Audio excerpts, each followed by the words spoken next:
લઈ લો ને ભાઈ પેન પેન ભાઈ લઈ લો. મારે નથી જોઈતી માસી. લઈ લો ને ભાઈ, મોંઘી નથી. કઈ કામની નથી માસી. 5 રૂપિયાની જ છે. હા માસી, પણ મારે કામની નથી કઈ. લઈ લો હો ભાઈ, પેન લઈ લો ભાઈ, પેન લઈ લો.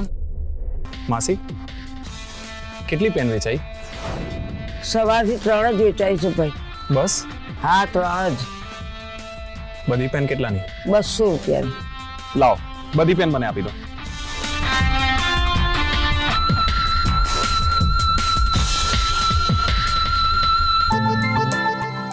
ભાઈ મારી પાસે છૂટા નથી. કઈ વાંધો નહીં બા, કાલ માટે નવી પેન લઈ લેજો.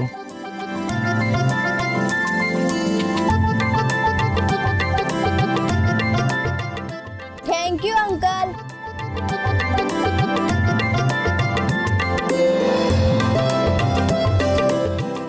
Thank you uncle. આ રાખો, કાલે સ્કૂલે જઈને બધાને પેન વેચી દેજે, બરાબર? Bye bye. Bye bye.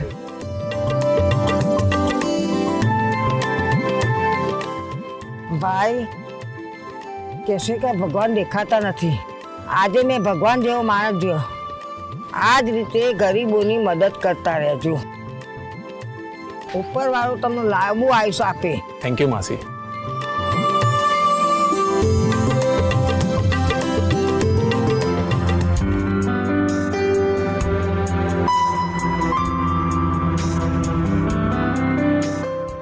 એક મિનિટ માસી.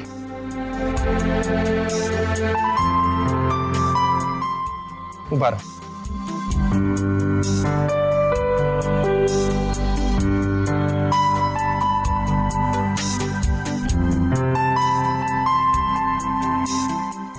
માસી હવેથી તમે આમાં પાણી પીજો. 2 દિવસ સુધી ઠંડુ રહેશે.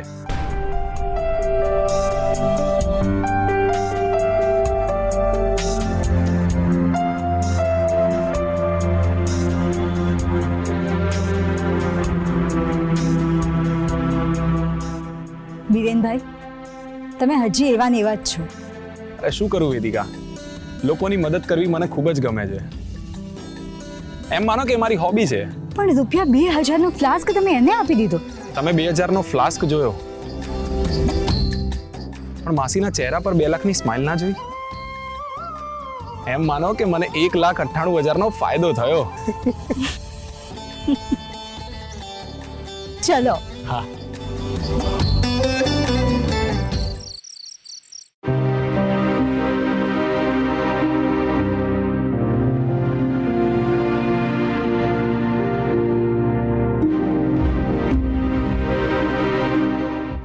અરે બેબી માસી, આ તમારી દવા લેવા ગયો ત્યારે તમને દવા તો આપી, પણ આ પ્રિસ્ક્રિપ્શન આપવાનું ભૂલી ગયો. અરે પણ તારી પાસે જ રાખ ને, મારે ફરી ક્યારેક મંગાવી હશે તો. હા એક કામ કર, હું અને મારી પાસે જ રાખું છું. હું સાચવીને મૂકી દઉં, ફરી મંગાવી હશે ત્યારે તને આપી દઈશ. ફોજદાર પાસે તો પૈસા નથી, તો પછી 900 રૂપિયાની દવા કઈ રીતે લાવ્યા હશે? વિઠ્ઠલ ભાભી, આજે બેબી માસીએ જલેબી ખાધી? હા બેબી માસી, તમને ના પાડી હતી ને તો પણ તમે જલેબી ખાધી? અરે મેં જલેબી નથી ખાધી. આ અર્જુન જુઠ્ઠું બોલે છે. જુઠ્ઠું હું નહીં, તમે બોલી રહ્યા છો. કોલ વિઠ્ઠલ ભાભીને, તમે એવું નતું કહ્યું કે જો અર્જુન તું મને જલેબી આપીશ તો જ હું તને લાપસી આપીશ? બેબી માસી, અરે શું બેબી માસી કરે છે? સાચું બોલો બેબી માસી, તમે લાપસીના બદલામાં જલેબી માંગી હતી ને? હા હા મેં જલેબી માંગી હતી. જોયું વિઠ્ઠલ ભાભી? અરે પણ મારી વાત તો પૂરી થવા દે. મેં જલેબી માંગી હતી, પણ આ અર્જુને લાપસી લઈ લીધી, પણ મને જલેબી ના આપી. પણ અર્જુન તું જલેબી લાવે તો અમને તો આપ.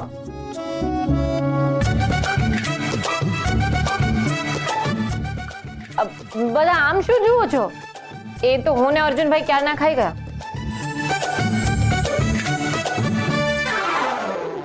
ચલો બધા, સરસ મજાનો ડિનર તૈયાર છે.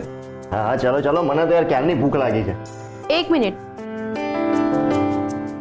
થોડી વાર બધા રાહ જોઈ લો. બેબી માસી, મેં તમને જલેબી ના આપી એટલે એનો બદલો તમે બધાને ભૂખ્યા રાખીને લેશો એમ? એ તોફાની વેદિકાનો ફોન હતો કે હોસ્પિટલથી ઘરે આવવા નીકળી ગઈ છે, એટલે આવે પછી આપણે બધા સાથે જમીએ.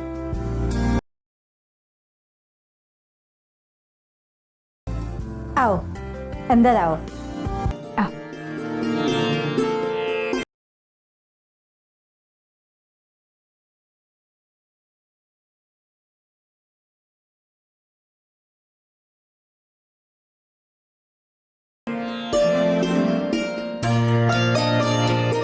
બેબી, અમે શું કહેતા હતા?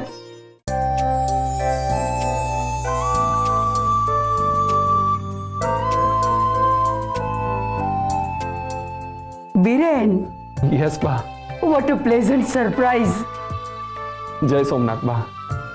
જય સોમનાથ. કેટલા વર્ષે પછી દેખાયા.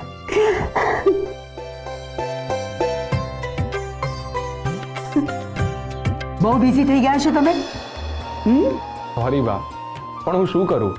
ઘણી વાર તમને મળવાનો પ્લાન બનાવતો, પણ કોઈક ને કોઈક કારણસર પહોંચી નતો શકતો. સોરી. બીરેનભાઈ હોસ્પિટલમાં એમની ખબર પૂછવા આવ્યા હતા, તો અમને કહે કે અમારે બાને સરપ્રાઈઝ આપવી છે, તો અમે પણ તમારી સાથે આવીએ. બહુ જ સારું કર્યું તમે. બા, આમાં ઘરના બધા માટે ફૂલ નહીં પણ ફૂલની 5 રૂપિયે ગિફ્ટ્સ લાવ્યો છું. આની શી જરૂર હતી બીરેન? તમે આવ્યા એ જ અમારે મન મોટી ગિફ્ટ છે. બા, બેબી માસી. ખુશ રહે. અર્જુન. બીરેનભાઈ. હર્ષભાઈ. બીરેન, આ ગોપી છે. હાય. જય સોમનાથ. અને આ છે કેસર ભાભી. ના ના, બેસો બેસો. જય સોમનાથ. જય સોમનાથ. ગોપી, કેસર, આ બીરેન છે, વેદિકાનો ભાઈ.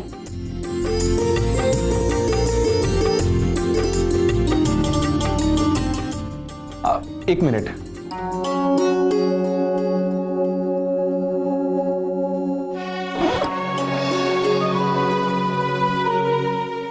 બેબી માસી. અર્જુનભાઈ.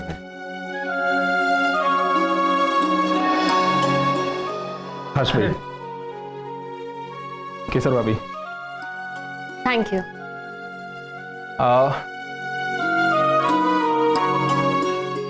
તમારા માટે, યસ, તમારા માટે પણ છે. Thank you.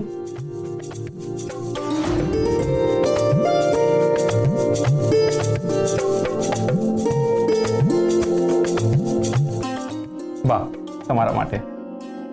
Thank you so much. બીરેનભાઈ, અમારી ગિફ્ટ ક્યાં? તમારી ગિફ્ટ તો હું જ છું ને. એટલે હું તમારા ઘરે આવ્યો તો તમારા માટે ગિફ્ટ જ થઈ ને. વાતો બનાવતા તો કોઈ આમની પાસેથી શીખે. આ અમારો ભાઈની દુશ્મન છે, દુશ્મન. ઘરના બધા સભ્યો માટે ગિફ્ટ લાવ્યો, પણ પોતાની બહેન માટે જ ગિફ્ટ ના લાવ્યા. બીરેન, તમને ખબર છે તમે રાઈટ ટાઈમ પર આવ્યા છો. એટલે જમવાનું રેડી છે, ગરમા ગરમ. ચાલો જમી લઈએ. મને પણ ખૂબ ભૂખ લાગી છે. ચાલો. ચાલો.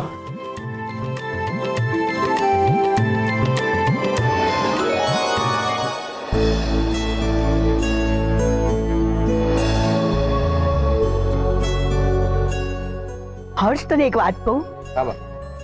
દિગ્વિજય અને વેદિકાના લગ્ન કરાવવામાં સૌથી મોટો ફાળો આમનો. હા, મોટી બેનને બીરેન એટલો બધો ગમી ગયો હતો કે જાણે એમનો ચોથો દીકરો જ ના હોય. નહીં મોટી બેન? હા. જાણે નહીં બેબી માસી, હું એમનો ચોથો દીકરો જ છું. હા, એટલે હર્ષભાઈ અને અર્જુનને વાંધો ના હોય તો. બીરેન, તું શું બિઝનેસ કરે છે અમને બધાને ખબર છે, પણ આ ગોપી અને કેસરને નથી ખબર. તારા બિઝનેસ વિશે અમને વાત કર ને. કારણ કે ગોપી અને કેસર પણ અથાણા પાપડનો બિઝનેસ કરે છે. Oh wow, it's really nice. I like it. Kesar ભાભી, હું હસ્તકલાથી બનેલી વસ્તુઓનો બિઝનેસ કરું છું. અરે વાહ, આ તો કંઈક અલગ જ કન્સેપ્ટ લાગે છે. Thank you. હું દરેક નાના મોટા ગામોમાં મારા માણસોને મોકલું છું અને પછી ત્યાં જે હસ્તકલા કામમાં નિપુણ હોય એવી મહિલાઓને ભેગી કરીને એમને કામ અપાવું છું. વાહ, આ તો બહુ સારું કામ કહેવાય. આમાં તો ઘણી ગરીબ મહિલાઓને આર્થિક સહાય મળતી હશે. યસ.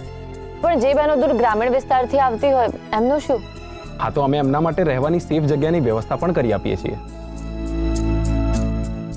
બીરેનભાઈ, મને એકવાર મોટાભાઈ કહેતા હતા કે તમે હસ્તકલાના મેળાનું પણ આયોજન કરો છો.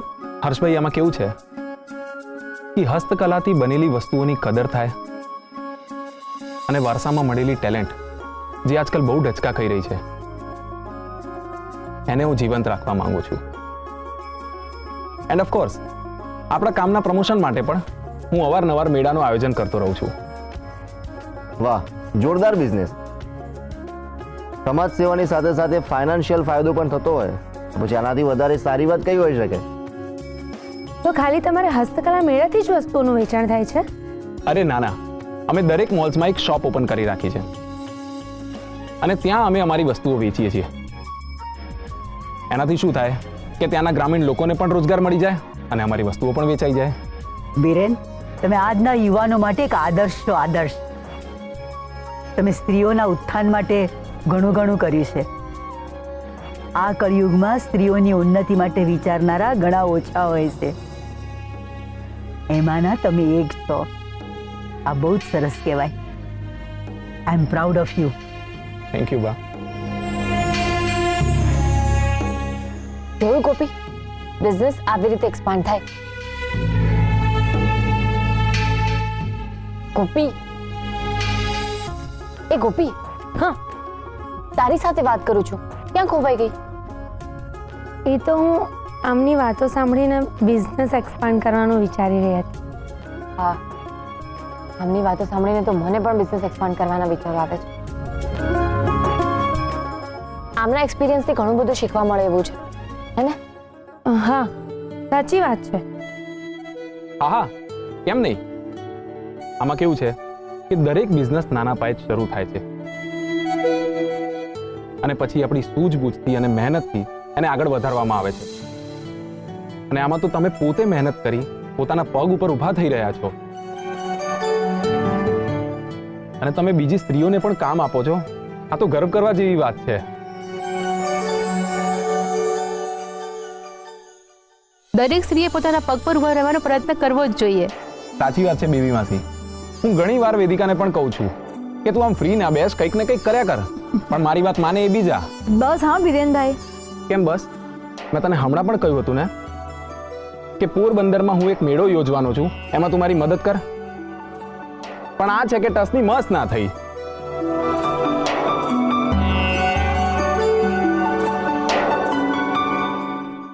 બીરેન, ક્યારે યોજવાના છો તમે? બસ હમણાં જ શરૂ કરીએ છીએ. બા, અત્યારે બીરેનભાઈ ક્યાં રહે છે ને એ પૂછો. હોટલમાં? જુઓ બા, અમારે તમારું કાંઈ જ નથી સાંભળવું. થોડી વાર પહેલા તમે જ કહ્યું હતું ને કે તમે અમારા ચોથા દીકરા છો અને હવે હોટલમાં રહેવાની વાત કરો છો. પણ બાપ, મને હોટલમાં રહેવાની આદત પડી ગઈ છે. ભલે આદત હોય, પણ આ વખતે જો તમે હોટલમાં રહ્યા છો ને તો અમને જરાય નહીં ગમે. પણ બા સાંભળો, તમે. અમારે કંઈ જ નથી સાંભળવું. તમે જો અહીંયા નહીં રોકાઓ ને તો તમારો ને અમારો સંબંધ કટ. પણ બાપ, આજે બા કંઈક અલગ રીતે વર્તી રહ્યા છે. આજ સુધી ક્યારેય પણ એમણે અમારી સાથે તો આવી રીતે વાત નથી કરી. બીરેનભાઈ, આટલા વર્ષોમાં અમારા પિયરેથી અમારા ઘરે રોકાવા કોઈ જ નથી આવ્યું. બાકી બીજાના ઘરેથી તો વારંવાર કોઈ રોકાવા આવતું હોય છે.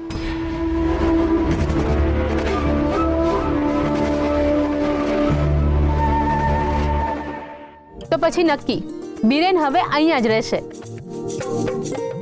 ઠીક છે. જો તમે લોકો આટલો આગ્રહ કરી રહ્યા છો તો હું અહીંયા જ રોકાઈ જઈશ. બસ. ગુડ.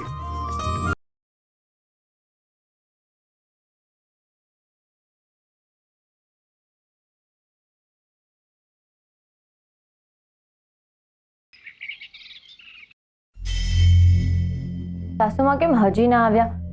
રોજ તો આ સમય પૂજા કરવા આવી જ જાય છે.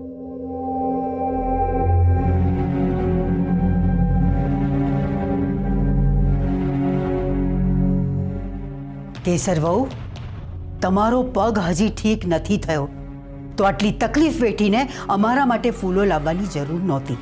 ના સાસુમાં, આ તો મને થયું કે હું ધીમે ધીમે મારા કામ શરૂ કરી દઉં. હજુ તમારે આરામની જરૂર છે.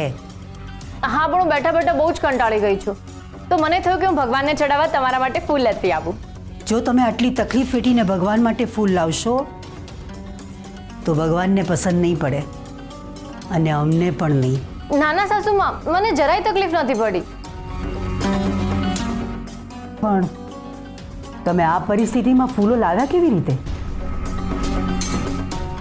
અમે તમને કંઈ પૂછ્યું કેસર વહુ? તમારો પગ હજુ વળતો નથી તો ફૂલો ચૂંટીને કેવી રીતે લાવ્યા? એ હું છે ને સવારમાં ઝાડ નીચે ઊભી હતી અને ફૂલો ખરવાની રાહ જોતી હતી. જેવું કોઈ ફૂલ ખરતું હું આ છાપડીમાં ઝીલી લેતી.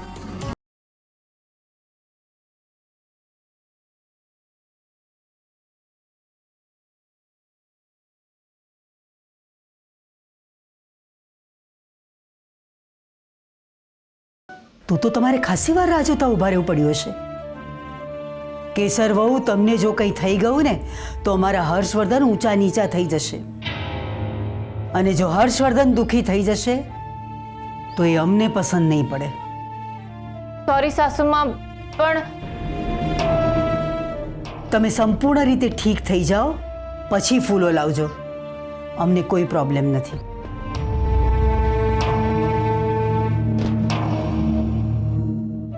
એક મિનિટ, હવે આટલી મહેનત કરીને લાવ્યા જ છો તો લાવો, આપો અમને. સર, સવાર સવારમાં ક્યાં ચાલ્યા? મારે એક કામ છે એ પતાવવા જઈ રહ્યો છું રાણી સાહેબ. પ્રમોદભાઈ કહેતા હતા કે નાસ્તો તૈયાર જ છે, તો નાસ્તો કરીને જજો. કેસર મોડું થઈ જશે. અરે પણ નાસ્તો તો કરો. સર, હું બહાર કરી લઈશ, ડોન્ટ વરી. અરે ફોજદાર, તમે તમારી ઘડિયાળ તો ભૂલી જ ગયા.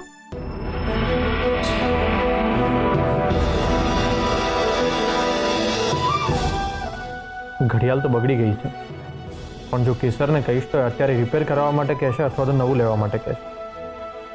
એ અત્યારે મારી માટે પોસિબલ નથી.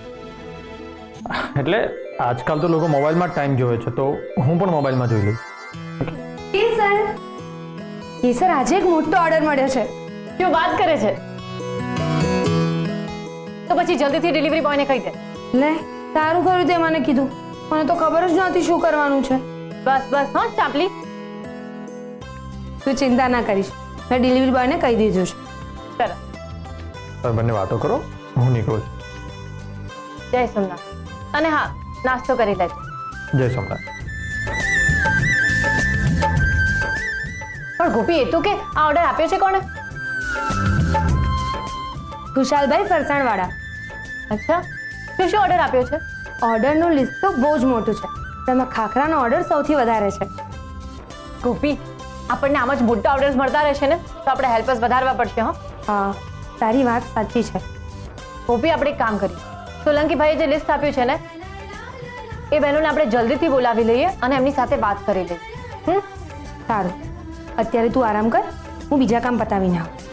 પણ જલ્દી આવ. આમ ગઈને આમ આવી.